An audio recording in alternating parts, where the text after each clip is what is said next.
Retweet matter, அந்த retweet matter ஊரளவுமே அடிச்சு இருக்கு. சும்மா இருக்க வேண்டியது போட்டுட்டு அது லைக் பண்ணும்போது டக்குனு பக்கத்தில் ரீட்வீட் இருக்குங்க. அது ஒரு பெரிய ஆயிடுச்சு. நம்ம உருட்டி பார்க்கும்போது நிறைய வாட்டி நானே ரீட்வீட் பண்ணி வருவேன். அதே மாதிரி அவர் ரீட்வீட் பண்ணி விட்டாப்புல. ஃபோட்டோ தான் கொஞ்சம் பிரச்சனையான போட்டுறீங்களா, சரி அது ரீட்வீட் பண்ணார். இதில் இன்னொரு விஷயம் இருக்கிறது. அந்த விஷயம் தான் ரொம்ப கஷ்டத்துக்குரிய விஷயம். அது பார்த்தீங்கன்னா ஆண்ட்ரியா. இந்த ஆண்ட்ரியா அப்படிங்கிறவங்கள வந்து அந்த அலிகேஷனை அவங்க அப்படிலாம் இல்லைங்கிற மாதிரி கடந்து போயிட்டாங்க. ஆனால் அந்த சில 2 பேரும் ஒன்றா நிற்கிற அந்த ஃபங்க்ஷனில் கூட பெருசாக முகத்தெல்லாம் பார்க்காம அப்படியே போகிறாங்க. அது மேட்டர் என்ன, யார் அந்த ஆண்ட்ரியா விஷயம் அப்படின்னு பார்த்தோம்னா, ஆண்ட்ரியா ஒரு புத்தகத்தில் ஒரு எழுதியிருந்தாங்க, கவிதை எழுதியிருந்தாங்க.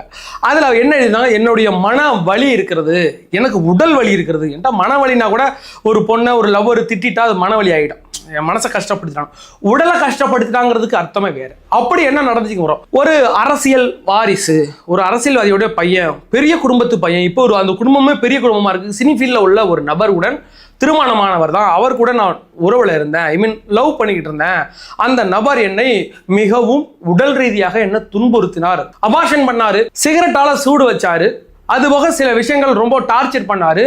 அதிலேருந்து மீண்டு வரத்துக்குள்ள எனக்கு ஒரு யுகமே ஆயிட்டு, நான் சினிமா விட்டு மொத்தமாக விலகி போயிட்டு அதற்கு பிறகு ஆயுர்வேதிக் ட்ரீட்மெண்ட் எடுத்தேன். கேரளாவில் போயிட்டு ஆயுர்வேதிக் ட்ரீட்மெண்ட் எடுத்தேன். மனசுலேருந்து மன ரீதியாகவும் உடல் ரீதியாகவும் அதுலேருந்து வெளிவருவதற்கு எனக்கு பல காலங்கள் எடுத்துக்கிட்டது அப்படின்னு சொன்னது உதயநிதியை தான் அப்படின்ற நீங்கள் நினைத்தால் அதற்கு எனக்கும் எந்த சம்பந்தமும் கிடையாது. அது உங்களுடைய தனிப்பட்ட புத்தி அப்படி யோசிச்சிருக்குன்னா யோசிச்சிருக்கு, அதுக்கு நான் என்ன பண்ண முடியும். ஆனால் அவங்க அப்படிதான் சொன்னாங்க.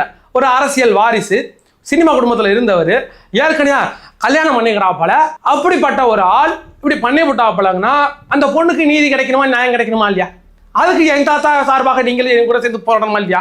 பெண்களுக்கு ஒரு பிரச்சனை என்னால் தாங்க முடியாதுங்க. அப்படிப்பட்ட ஆளு நான்.